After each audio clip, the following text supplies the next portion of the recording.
It was a regular PMN4 anti-personnel mine. Its main feature is that it has a small explosive charge, but a lot of metal fragments packed inside the casing. When it went off, I was still bent over it, and the blast sent fragments straight into my eyes. I lost one eye completely, and the other was saved, but I can't see with it now. A few small fragments also hit my face. You can probably see the small scars here. Other than my face, nothing else was injured. I was really lucky the fragments didn't hit my neck, because if they had, I probably would have bled out right there. So in the end, I got off lightly.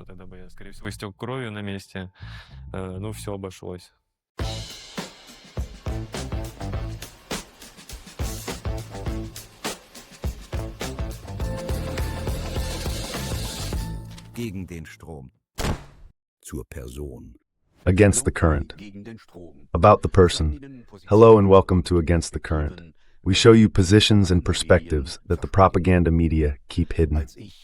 Back in 1999, shortly after the KFOR troops entered Kosovo, I was traveling there and visited the hospital in Prizren.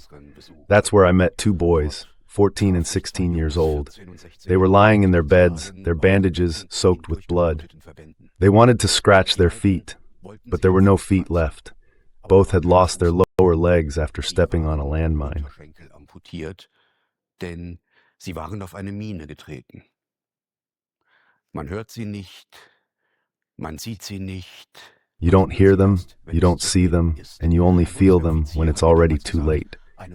A German army officer once told me, "A good mine doesn't kill you right away. You can actually watch yourself bleed to death." And then there are those brave men and women who clear mines. They can work on a single device for about 3 minutes before their concentration drops so sharply that they have to take a break. One of them is Vadim Tretyakov. He's a Russian soldier who worked in Kherson, Kharkiv, Zaporizhia, and Luhansk. He cleared mines there. But then something went wrong. Hello, Patrik Baab. How are you? Great. Здравствуйте, Патрик. Отлично. How are you doing? Are you feeling well today? Have you recovered from the blindness from the surgery? На данный момент я себя чувствую вполне прекрасно в жизни. Right now, I feel really good. Life goes on as it should. I have a loving family, friends, my wife, and work that I truly enjoy. It's been more than 3 years since the injury, and I'd say I've recovered both physically and emotionally. I'm ready to keep living and to inspire others to do the same, no matter what happens. After losing my sight in an explosion, it was, of course, quite hard to adjust to new circumstances. I had to learn many things all over again. How to move around, how to take care of myself in everyday life. Thankfully, my family helped me a lot, and my wife was especially active in helping me get back into life. I'm very grateful to her for that. And now, with all the new technology, it's much easier to handle the challenges that come my way, whether it's studying, working, or creating the music I write. So at this point, I've fully recovered and adapted after the injury.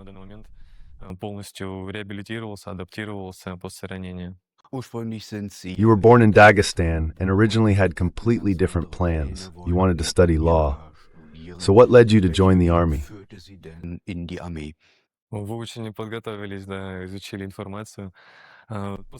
You really did your homework and studied the background.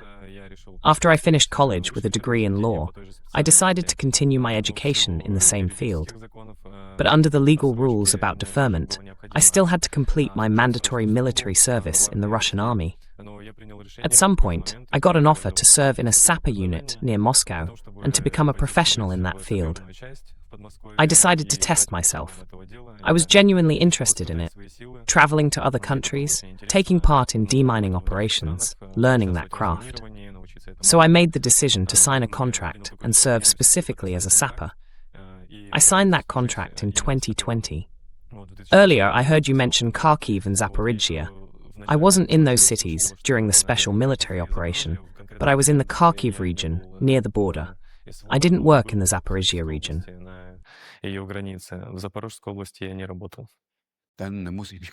Then I need to correct myself. But what I'm really interested in is this. Why did you become a deminer? What drew you to this very specific, highly responsible, and extremely focused kind of work? Ну, наверное, если бы мне предложили какую-то другую военную специальность, Well, допустим, I guess if they had offered me some other military specialty, say a sniper or a vehicle driver, I probably would have agreed to that too. But at that time, this was the offer I got, and I still believe it gave me a lot of life experience. It helped me understand that, in life, you really shouldn't make the same mistake twice, no matter what it is. And I think it turned out to be a pretty important profession, especially in the special military operations zone, because there aren't that many sappers, and even fewer who are well trained. We did everything we could there, and even more, to protect people from landmines and from unexploded shells that had landed nearby. I believe we really helped those people. И считаю, что очень помогли этим людям. I once spoke with a German mine clearer, did an interview with him, and I asked, "What goes through your mind when you're working on a mine?" And he said, "Nothing. If something were going through my mind, I'd already be dead." How is it for you? Ну, у меня все происходило, наверное, по такой же схеме. То есть Well, нужно for me, максимально it all went pretty much the same way. понять, для того, You have to чтобы keep не a completely наделать cool каких-то head at all ошибок, не times, сделать каких-то лишних so you движений, don't make any чтобы stupid получить mistakes or unnecessary moves И, that could конечно lead to an же, всегда в explosion. голове держать And of правила course, техники безопасности, you always have to keep которые safety описаны rules in главой. mind. И Those их rules are нужно written in blood, при работе and you с can never минами, forget them when working разминирования with или mines. дезминирования. Whether it's clearing mines, laying them, or even just preparing for demining, you have to remember that some sapper tools, like detonators or detonation cords, can also be explosive. You need to know exactly how to handle them, because there have been many bad cases where people were careless with those tools, got blown up, and lost limbs. So the key is to stay as calm as possible, focus only on doing everything the right way, and always keep the instructions in your head. Сделать правильно, держать в голове всегда инструкции. For deminers like you, there's a rule. If you don't know what it is, if it's not yours, you'd better leave it alone. What does that mean? У саперов, да, есть такое правило, сейчас даже появилась такая Sappers have a rule. по интернету. There's even a funny song going around the internet that says something like, "If you didn't plant it, don't pick it up. If you didn't set it, don't remove it. And if you're standing there, that's where you go to the bathroom." In other words, if we come across an explosive device we don't recognize, we either stay away from it or, if possible, destroy it right where it is. We've also encountered a lot of foreign-made munitions that were designed in such a way that a sapper can't even approach them. They have magnetic sensors that react to equipment as well. We were lucky that those particular ones had already been deactivated, so nothing bad happened. After that, we made it a rule for ourselves. If we see any unidentified explosive object, or even think it might be one, we don't go near it. We try to destroy it from a distance. Мы к нему не подходим, стараемся как-то его уничтожить на расстоянии. Most people in Germany don't really know why mines are so dangerous. Could you explain that? Мины на самом деле и правда очень опасные. Есть их. Mines are actually really dangerous. There are all kinds of them, from those with pressure sensors that are buried underground, to tripwire mines with a directional blast radius or a full circular kill zone. There are also manually controlled mines that are placed in defensive positions and can be triggered if an attack begins. We've also come across mines that use motion sensors. They're planted inside buildings, and as soon as someone opens a door or walks through a certain spot, the mine can go off. The truth is, mines often take lives, not because they cause instant fatal injuries, but because there's no way to get medical help right away. A person can simply bleed out before anyone can reach them. Оказать медицинскую помощь, и он просто истекает кровью. Especially in the Donbas, people have been exposed to the danger of landmines since 2014. Ever since the so-called anti-terror operation by the Ukrainian army, mines were laid there too, and that posed a serious threat, even to children. Some children were killed. Did you witness that yourself? На территории Лисичанска это In the city of Lysychansk, that's in the Donbas, in the Luhansk People's Republic, we most often dealt with mining, specifically remote mining of schools and kindergartens. The most common and the most frightening ones were the so-called butterfly mines. They're hard to spot in the grass. At 2 schools in Lysychansk, we found and destroyed those mines. Some even landed on rooftops and in trees. Many people complained that sometimes, as you walk by, the wind can blow a mine off somewhere, it falls, and children get hurt. We saw that more than once. And we even found evidence showing that all those mines had been placed there not after the start of the special military operation, but before it began. These butterfly mines are classic anti-personnel mines. They're not meant for vehicles, they're meant for people. What kind of mines have you dealt with? More anti-tank mines or more anti-personnel mines?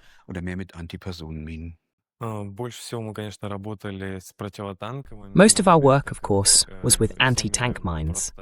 They're simply easier and safer to handle because they're triggered by heavy vehicles and require much more force to detonate.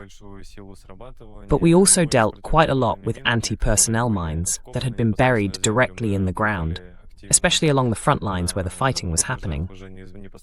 As for the petal mines, we encountered those mainly inside the city. That's where there were the most of them. So yes, these are mines designed primarily against infantry, but for some reason, Ukrainian forces have been using them against civilians, since we never found such mines at any of their actual combat positions.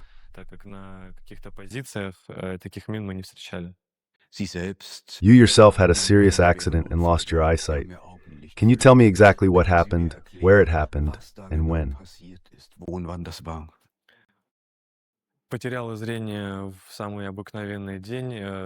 I lost my sight on what started as an ordinary day during a combat mission to clear mines. It happened in the Luhansk People's Republic. We were clearing an area that needed to be made safe so we could bring electricity to a village. Winter was coming, and people needed heat, but they had no power, nothing at all. Our task was to clear the power line zone. The area was packed with mines, almost like a solid carpet of them. One of those mines had probably been pressed into the ground over time, since it had been there for a while. When I probed it a little with my detector, it must have been sitting at just the wrong angle, partly buried, partly compressed by the soil, and it detonated. The explosion went off right in my face.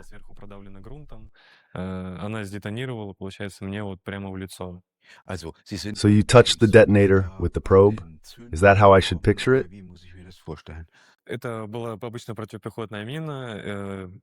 It was a regular PMN4 anti-personnel mine. Its main feature is that it has a small explosive charge, but a lot of metal fragments packed inside the casing. When it went off, I was still bent over it, and the fragments from the blast hit me right in the eyes. I lost one eye completely, and the other was saved, but I can't see with it now. A few small fragments also hit my face. You can probably see the small scars here. Other than my face, nothing else was injured. I was really lucky the fragments didn't hit my neck. If they had, I probably would have bled out right there. But in the end, I made it through.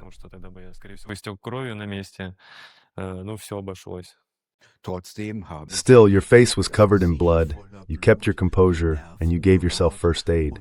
How did that happen?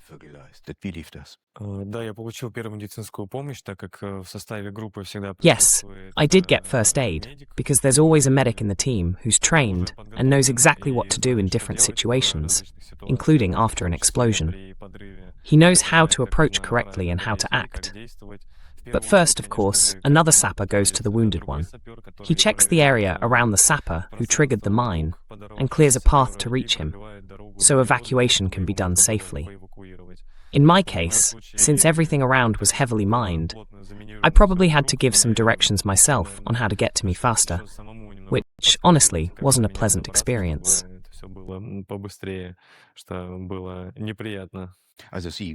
So you were injured yourself, yet you still guided the rescue teams.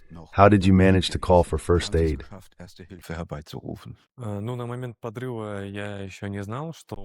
the moment of the explosion, I didn't yet realize that my eyes were completely damaged and that I'd never see again. I was still hoping it was just a couple of fragments that hit me, and that the reason I couldn't see was because of blood running down from my eyebrows. Just a few minutes before that, I'd been pulling several mines out of the ground and placing them along my path, on both sides of me, so my comrades wouldn't step on them. They're hard to spot, especially in a situation like that. There was another guy just a few meters away from me. He was also partially blinded by the blast, but in his case, it was dirt that got into his eyes. So, to make sure no one nearby, or anyone trying to reach me in panic, would set off another mine, I told them exactly where the ones I'd removed were located. You had to undergo emergency surgery, right? Was that in a field hospital? What happened after that? How did your medical treatment continue? You went through several surgeries, didn't you?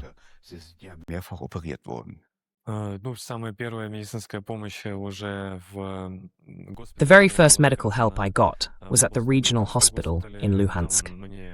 They removed the shrapnel, cleaned the wounds, and gave me all the medical care that was possible under those conditions. They got me stabilized, and then I was flown out, first to Rostov, and from there to St. Petersburg. That's where I had surgeries to restore my eyesight and cosmetic operations, to make everything look more or less normal again.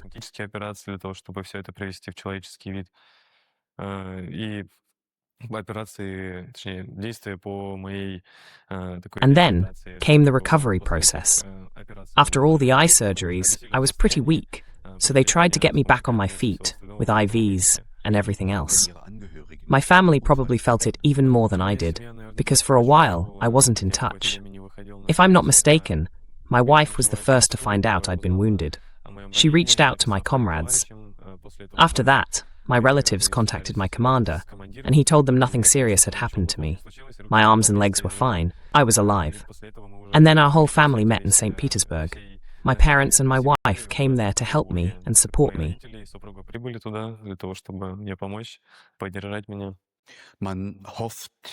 You always keep hoping that you'll somehow get your sight back after an accident like that.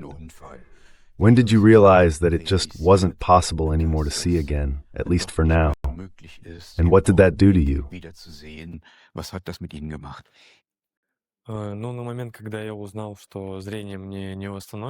the time I found out my sight couldn't be restored, almost a year had already passed since I lost it.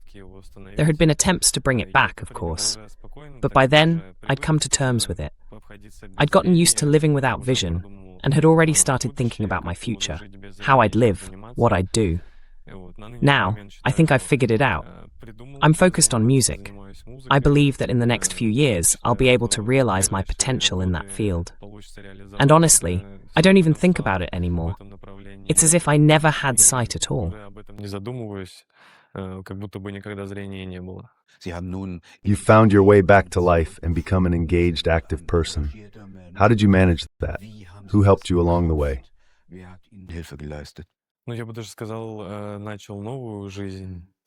I'd even say I started a new life, because there's not much left of the old one. Not the hobbies, not many of the friends. What helped me come back to this new life, of course, was my family, my wife, my parents, and the friends who are still with me. They support me, they help me. My colleagues haven't forgotten me either. They write, they call. In the end, people help people. A person needs another person. Our greatest wealth is our people.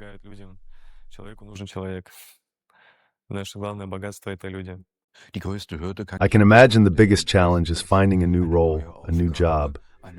How did you go about finding a new direction?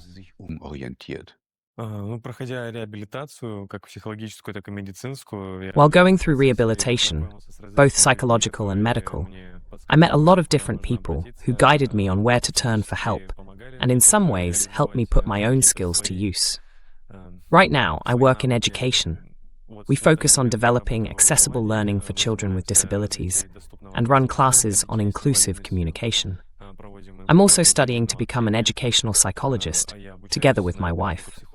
She's really helped me start a new chapter in life and showed me where I could find my place and what I could do. I think at this point, things are going well for us. I read that you started studying psychology. Why did you choose psychology this time instead of law? Diesmal für Psychologie. Я подумал, что в профессии юриспруденции I realized that in the legal profession, you have to deal a lot with bureaucracy, meaning endless paperwork. And honestly, that's not very convenient these days. Laws change quickly, and overall, lawyers live at a really fast pace. You constantly have to stay on top of new developments. Psychology feels closer to me because I'm a calmer person. I enjoy talking with people and helping them. So I chose this field for myself. In the future, one of the directions I'd like to pursue is helping veterans and participants of military operations with rehabilitation, providing psychological support and assistance after combat. Someone who's been through that experience personally can understand them much better. Человек, непосредственно прошедший, это будет их лучше понимать. Ein solcher Unfall, eine schwere Explosion. An accident like that, a serious explosion like the one that just happened right in front of you, also has a psychological side. I haven't experienced it quite that severely myself, but I've been in similar situations. Tank mines exploding, the danger of mines, being under fire, and sometimes even now I still wake up in the middle of the night drenched in sweat. It's like a trauma that keeps coming back. How are you dealing with it? Es ist wie ein Trauma, das immer wiederkehrt. Wie geht es Ihnen? Периодически, конечно, снятся кошмары. Every now and then, I still have nightmares about the war, about combat, about landmines. I think time heals everything, and the main thing is to learn how to deal with it. At this point, I think I'm doing much better. Those dreams come much less often now. Or if they do, they don't scare me the way they used to. I've worked through those moments inside myself, let them go, and learned to live without them. Wurden Sie denn Were you given proper psychological support, or does more need to be done? Da muss da mehr gemacht werden. Да, в первую очередь, конечно, я получил помощь от своей семьи. Yes, first of all, of course, I got support from my family, emotional support. After that, I also went through psychological and medical rehabilitation in my hometown. I believe that really helped me and gave me the push I needed to start working, studying, and doing what I love. Учиться и заниматься своим любимым делом. Bei mir war es so. For me, it's still like this. I keep reliving those threatening moments over and over again. At night, in my sleep, in my dreams, and then I wake up. Und dann, How is it for you? What images come to mind? welche Bilder tauchen da auf? Тот самый случай, когда я подорвался, мне... That moment when I got blown up, honestly, I don't think I've ever dreamed about it. I've had other dreams, maybe about similar situations, but not that one. My mind paints its own pictures, but it's been a long time since I've had any dreams about the explosion itself. I guess I managed to take some kind of lesson or experience from it, and that's why it doesn't bother me anymore. Maybe you should do the same.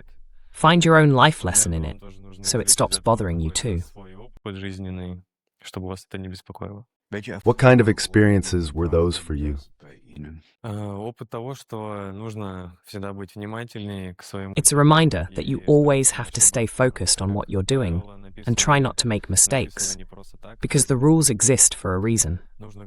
You have to stay alert, take care of yourself and the people around you, since one person's mistake can end up causing others nearby to suffer as well. Впоследствии люди, которые рядом, тоже будут страдать из-за этого. Was sind What are your plans for the future? für Ihr Leben? Заниматься музыкой, развиваться в этом... To keep making music, to grow in that direction, and to help people through community work by improving accessibility wherever I can. I also want to get another degree, this time in my own field, psychology, and just keep moving forward with my life.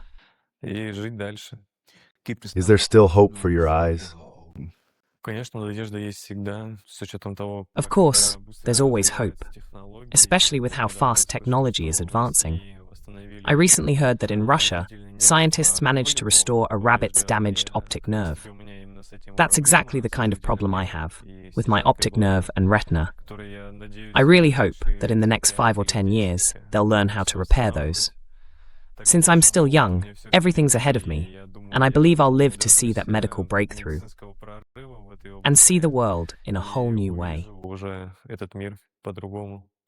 Sie sind jetzt 25. You're 25 now, and you've experienced what war really means. Do you have a message for all the young people your age who don't know what war is like, who haven't gone through something as terrible as a landmine accident? An einer Mine gehabt haben? Я, конечно, бы им пожелал, чтобы боевые Of course, I'd wish for the fighting to pass those young guys by, so it doesn't touch them in any way. But one way or another, someone has to do that job. Ideally, it should be handled by professionals. And honestly, I'd also wish for them to grow wiser, because these days young people are heavily influenced by internet trends that have a really harmful effect on them. I just wish everyone would be a little kinder. Хотелось бы, чтобы просто все были добрее. Jeder Fehler kann der letzte sein, sagt Every der mistake can be your last, says Deminer Vadim Tretyakov, who lost his sight in a serious mine accident. But he also says, I've found my way back to a new life. To all the people his age, those in their 20s and 30s today, he wishes that war never enters their lives. wünscht dass niemals der Krieg in ihr Leben tritt. Thank you very much for your time. Thank you. Спасибо. Here on Against the Current, we show you positions and perspectives that the propaganda media keep hidden. Stay with us. Bleiben Sie dabei.